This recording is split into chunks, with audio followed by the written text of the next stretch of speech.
तो hello friends, Bhavani classes में आपका स्वागत है।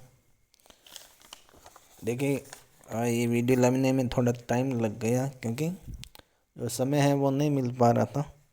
अब सीधे क्वेश्चन पे आते हैं। मैं Shiv Kumar Modi, Banswara central cooperative bank. देखिए, पहला क्वेश्चन ये था कि ओपीएस है या एनपीएस है, मतलब पेंशन का जो सिस्टम है वो नया वाला है या पुराना वाला है। तो फ्रेंड्स, ये एकदम कंफर्म करके आपको बताया जाएगा। हालांकि पेंशन का तो 99% ये यहाँ पे फिक्स होने वाला है। अभी पेंशन जो है हम सभी को मिलने वाली है, मतलब हम जब रिटायर होंगे, हम और आप, मतलब तो पेंशन श्योर मिलेगी, ये श्योरिटी हो चुकी है। मतलब इसका कुछ प्रोसेस बाकी रह गया है, वो फाइनल अभी नहीं हुआ है, पर 99% वो फाइनल हो ही जाएगा, ये ऐसा है।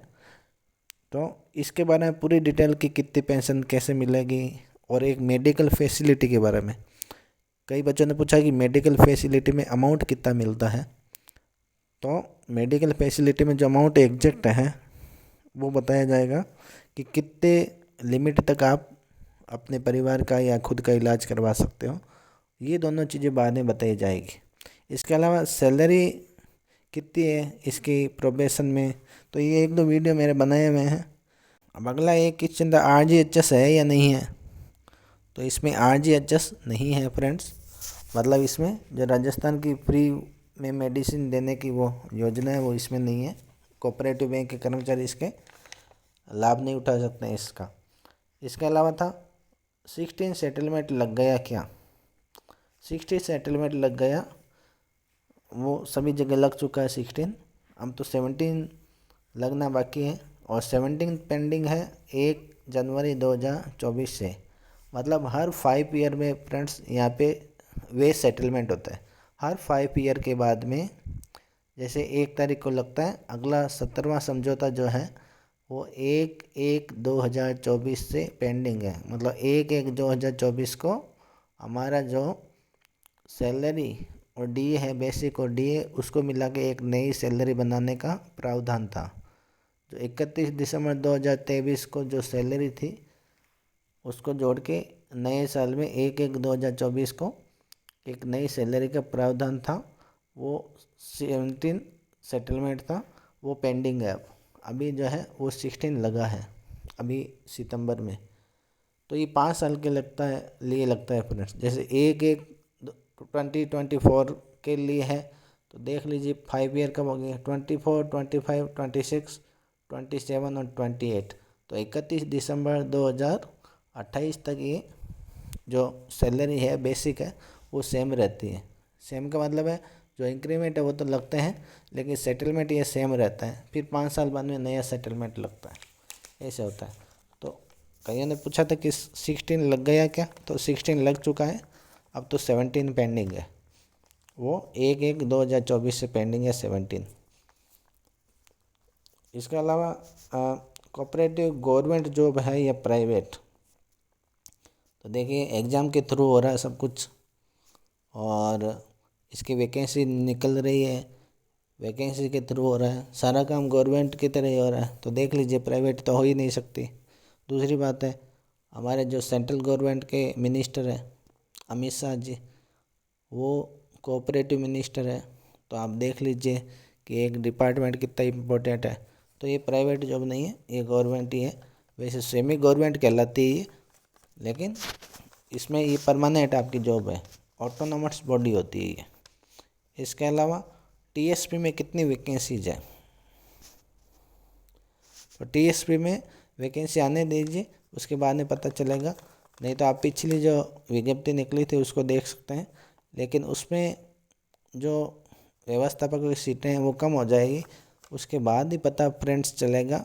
तो रिवाइज्ड वैकें जो नोटिफिकेशन है वो आएगा, तभी पता चलेगा कहाँ कितनी वैकेंसीज है। इसके अलावा एग्जामिनेशन हॉल में टाइम 2 घंटे सफिशिएंट है क्या। इसके लिए पूरा वीडियो बना दूंगा कि एग्जामिनेशन हॉल में 2 घंटे सफिशिएंट कैसे हैं। 100% सफिशिएंट है, मतलब कम नहीं है। एक स्टूडेंट ने मेरे को व्हाट्सअप किया था कि 2 घंटे में सर ये इतने क्वेश्चन है 200, वो कैसे हो सकते हैं। तो 100% हो सकते हैं, क्योंकि इसमें थ्योरिकल ज़्यादा है ना। तो थ्योरेटिकल ज़्यादा है, इसलिए ये पूरे कवर हो सकते हैं।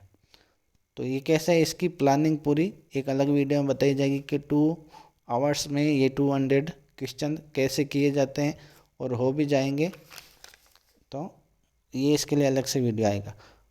इसके अलावा शॉर्ट वीडियो इंस्टा हो रहा है, वो आप देखना बंद कर सको तो कर देना, क्योंकि इससे कोई फ़ायदा तो है नहीं टाइम वेस्ट के अलावा। इसका क्वेश्चन था कि जो JIB होती है और CIB होती है, वो उसमें क्या इसमें इंक्रीमेंट मिलता है क्या सैलरी में? मिलता ज़रूर था फ्रेंड्स, लेकिन ये भी 16 सेटलमेंट हुआ है, उसको हटा दिया गया है कि जिनके भी JIB और CIB की हुई थी, ये 2 एग्ज़ाम ऐसे होते हैं जो लगने के, आप यदि बैंक में आप जॉब कर रहे हो तो आप ये कोई भी नेशनल बैंक है या कोऑपरेटिव बैंक है तो इस, या फिर ये ग्रामीण क्षेत्रों के बैंक है, ये कोई भी बैंक है, उसमें जो लगे हुए कर्मचारी हैं वो ये एग्ज़ाम देते थे और अपने प्रमोशन या फिर सैलरी इंक्रीमेंट लेते थे, उससे सर्टिफिकेट मिलता था उससे। तो अब क्या है, कोऑपरेटिव में ऐसा हो चुका है कि जो दोनों एग्ज़ाम हैं JIB और CIB, जो इनको क्या है, कोऑपरेटिव के बारे में ये अभी 16 सेटलमेंट हुआ था तो उसमें कहा गया था कि इसका कोई लाभ इनको नहीं मिलेगा। मतलब आप चाहे JIB करो तो उसका कोई लाभ नहीं मिलेगा, इसलिए इसमें नहीं करना ही ज़्यादा सही रहेगा। पहले तो लाभ मिलता था और मुझे भी लाभ मिला हुआ है, लेकिन जिनको भी लाभ मिला था वो 16 सेटलमेंट अभी हुआ तो उनको रिकवर कर लिया उस पैसे को जो उन्होंने दिए थे, क्योंकि 16 सेटलमेंट लागू हुआ था 5 साल पहले का, तो इसलिए उसको वापस ले लिया गया। तो इसलिए इसमें JIB और CIB लागू नहीं है। वर्क प्रेशर इसमें ज़्यादा नहीं है फ्रेंड्स, जो नेशनल बैंक है उनका 140 वर्क प्रेशर है, कुछ तो रहेगा लेकिन इतना ज़्यादा नहीं रहेगा। आप 10 to 5 PM आपके काम रहेगा, सुबह 10 बजे जाओ 5 बजे आपकी छुट्टी सामान्य तो हो जाएगी। मार्च और या फिर कभी ज़्यादा ही ऐसा वर्क हो तो नहीं होगी, लेकिन सामान्यतः 5 बजे फ्री हो जाते हो आप। तो वर्क प्रेशर कोई इतना ज़्यादा नहीं है लोड। इसके अलावा एक क्वेश्चन ये भी था कि EORO या फिर कोऑपरेटिव बैंक या फिर अदर एग्ज़ाम क्या तैयारी करें? सीधी सी बात है, EORO की बात करो तो EO और RO ये अच्छे जॉब है, ये भी कर सकते हो। कोऑपरेटिव बैंक का सारा आपको बता ही दिया है। इसके अलावा EORO करो तो वो इससे बेटर है, सीधी सी बात है, उसमें कोर्स अलग है। और मेहनत करो, मेहनत से कोई भी एग्ज़ाम पास किया जा सकता है, बात साफ सीधी है। यदि सफिशिएंट टाइम है और टारगेट है आपके पास तो आप कोई भी एग्ज़ाम पास कर सकते हो, कोई दिक्कत ही नहीं है। तो यदि दोनों में से एक चूज करना है, आप दोनों मतलब दोनों में से कोई भी आप कर सकते हो, आप में ये है करने का मादा, तो आप EORO ही सेलेक्ट करो, ये ज़्यादा सही रहेगा कोऑपरेटिव से।